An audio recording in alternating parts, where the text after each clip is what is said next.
people write into me all the time, and I even have just friends ask me in my regular lives, Michael, what do you know about the law of attraction? Michael, what do you know about The Secret? What do you know about the crystals and Reiki and astrology and all this stuff that I say seems really, really kooky and weird, but I don't know anything about it? You do, and you say it's not all just fun and games. It gets pretty, pretty dark. Mm-hmm. So I was involved with occult practices for almost a full decade. I had an extremely tragic death in my family in 2014. We touched on this briefly when we spoke. My grandmother died. I was on a cruise ship in the middle of the ocean when it happened, and she was like my best friend in the world. I grew up with a single mom, did the best she could, love her to death, but she could only do so much. So grandma really kind of stepped in and took over with after school care, things like that. So we were very, very close growing up. She was my everything. Kind of in hindsight, she was my God. And when she died, it was absolute tragedy for me. It was the worst thing that's ever happened. And once that occurred, I was desperate for any way to connect with her, to talk to her again, to experience her again. And I didn't know any better. All I knew was my pain. And I know now that Satan kind of capitalizes on trauma. Everyone I talk to that's coming out of New Age doesn't have the same story as me, but often there is a pinpoint traumatic moment where they've started to go down this rabbit hole. And so I went to see a medium. I consulted a psychic medium after she passed, and the medium knew things that she just really had no business knowing. It was astounding at the time, and I was hooked. I was just 100% all in from that point forward, and it just was a domino effect from there. So the medium had cards, angel cards, oracle cards as she called them, and I bought that same deck. I went on and bought that same deck by Doreen Virtue, who about 5 to 7 years ago actually came out and said, I'm not selling these cards anymore. God told me that these are demonic. I can't do this. I want to pull back all of my inventory. She had books out. She was like traveling the world. She lived in Hawaii, making so much money from doing this stuff, and just denounced all of it when Christ came to her. And so when I had heard that years ago, this is when I was really deep into all of it, I thought, well, she lost her mind, but it's kind of a full circle moment. I went out, bought those cards. Now you realize you had lost your mind. Right, I had lost my mind. I was the kooky one. And so after I got into cards, I wanted to learn how to develop my own psychic medium skills, so I would buy books about that. And this is all kind of alongside of self-help, getting into like the self-help kind of culture that just teaches you off the bat, you are your own best asset, you. It's all like essentially narcissistic therapy in all of these books. So I'm doing that alongside learning about psychic mediumship and learning about tarot cards and things like that. That spiraled into yoga practice and Reiki because I had also, after my grandma passed, decided I was going to take control of my health because I was very overweight at the time. I was only 21 years old and I weighed over 260 pounds. I was not well, and I realized I was kind of setting myself up on the same path as my grandmother because ultimately it was her health that did her in. So I didn't want to do that anymore.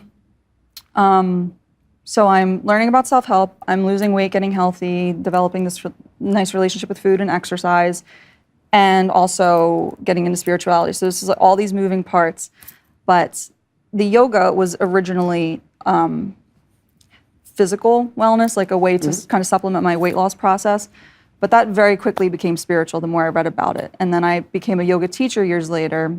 And that, as I learned about the history of yoga, that just brought me right into Hinduism and all those concepts. Well, of course, because people think yoga is just stretching or something, right, but really it's a religious liturgy. Not just the kind of liturgy of liberal white girls in the suburbs, which is what it has effectively become in America, but it goes back much further, and it's a Hindu spiritual practice. The word yoga literally means yoke. And so in that context, it's to yoke spirit. So it's an invitation for the Hindu gods to kind of come into your body. And a lot of the poses are specifically reenactments or paying homage to scenes with ancient gods and things like that. And I have to pause you. For people who are going to say, well, that's crazy, that's insane, you think you're inviting all these spirits in, it's just yoga. I guess I would have to ask those people, hey, don't you think it's a little weird that in your physical stretches, as you are presenting these things to be, that you regularly chant and invoke ancient kind of Vedic or Hindu utterances? Isn't that a little weird that you go into poses that are explicitly and intentionally spiritual? Which of us is the crazy one here? Because I'm just reading into this long-standing tradition what it has always presented itself as doing. Right, and that's kind of a misconception a lot of people have. Even Christians that I talk to now say, well, what's so bad about yoga? I challenge you, go into a yoga studio and try and say God's name. You can't. It doesn't fit. You can feel it. When I was a yoga teacher, toward the end, I tried doing it, and you can just feel from the class, it's like, You're not saying you physically can't utter the word God. Right. You're just saying no one in that class. People don't want it. Right. I was even told, because I used to put yoga videos on YouTube as well, and I would try and say, let's let God's presence come into the room, kind of just when I was trying to straddle the fence of both at the time. This was about a year ago. So I would get comments, people saying, I don't like that word, could you say universe? So it's the whole... I don't like that word. Can you say Moloch, please? Right. Can you say Baal? Right. So the yogi concept of God is very much source, universe, we are all God mindset. And alongside with what you were saying, with the chanting and things like that, it's not just the chanting, it's the poses themselves. They're very unnatural. It's very different than just stretching. Yeah. So... if you want to stretch, you can do Pilates, right? There's no right. ohms and ahs in Pilates. And so I always say that yoga is not a physical practice with spiritual benefits. It's a spiritual practice with physical benefits. So it's just... So you got into yoga, you're a yoga teacher. You mentioned Reiki. Right. I've heard this word before, again, from my kind of white girl liberal friends, and to confess my ignorance, I have no idea what it is. It's energy healing. So the idea is, and when I say these things now, I feel like I just sound absolutely insane for having believed it so much.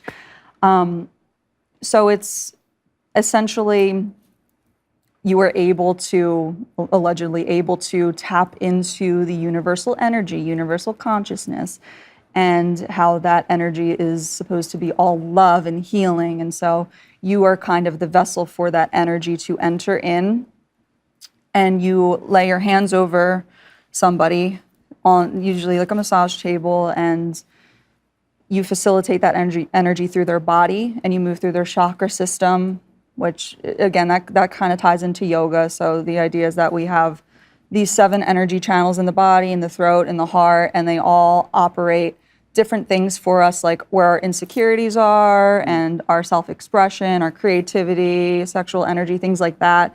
And so, for instance, someone might say, I'm having kind of really bad cramps. Can you kind of clear that energy for me? And so you could deduct from that, based on where the pain is and the chakra associated, that, oh, you are probably having some sort of creativity block. Yeah, I'll clear that out for you. And so that's the idea. And you could use crystals to help facilitate that, because all the crystals, of course, have their designated healing qualities, supposedly.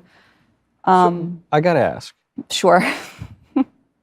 Does it work? Or even, does it do anything? It does. It definitely puts you in an altered state of consciousness, and that's not just for the person receiving, it's also the facilitator as well sometimes. I would have really intense, because I would facilitate it and also receive. When I would facilitate, I would get moments where my hands would get very hot if I was over someone's throat or something, and that was my cue that that needed extra attention. Do you think there's a physical, natural explanation for that, or no? My understanding is that it's supposed to just be the energy accessible to all of us. So we all, in a way, experience, if you're having a creativity block, in a way I am too. So that's why I'm able to recognize it, because we're all one kind of mindset. And to answer your question in regard to does it work, it is a Band-Aid on a gunshot wound. It works until it doesn't, and you need more, and you need more, and you need more. It really, for me, would alleviate, it's like taking Tylenol. It would just alleviate the symptoms, but or not any necessarily drug, right? fix it's like the problem. taking heroin, right? Right, and I always say these things are spiritual narcotics, because that's exactly what they are. You get addicted to it. You get addicted to the highs. You know, you leave a Reiki session. Wow, I feel great. I feel so refreshed. I'm cleansed. And then 2 weeks later, you have a mental breakdown, and you're like, well, I guess this chakra's still kind of clogged, or I didn't cut these cords from my past life, sort of thing. There was always an excuse to justify why you needed more. You believed in past lives? Oh, yeah.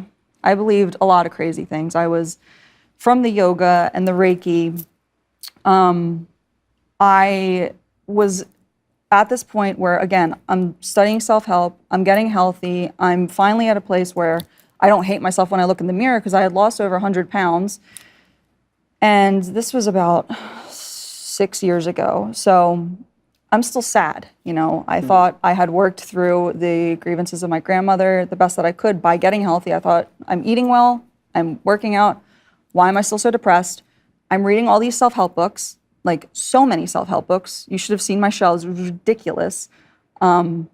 Why am I not getting better? I'm journaling every day, I'm doing yoga every day, I'm getting Reiki done. I find the people who get into New Age and Reiki and who are really into yoga, they always seem to read a ton of self-help books. Yeah, there's a correlation.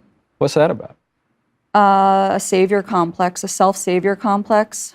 As opposed to a savior. Right, everything is counterfeit gospel. Everything, all these practices in one way or another is a counterfeit gospel. And that is where I'm going to get into probably the weirdest part of my story, where I'm up maybe 2 or 3 a.m. one night Googling, why do I feel like this? Why do I feel like I don't belong? Why do I feel like I'm almost like an alien on this planet? And so I find information, journals from people saying, well, actually, it turns out you are an alien. So yeah, I literally believed I was an alien. They're called star seeds. And the idea is that star seeds come from another dimension, another star system, another planet, another galaxy. Like, I was mentally ill, if you couldn't tell.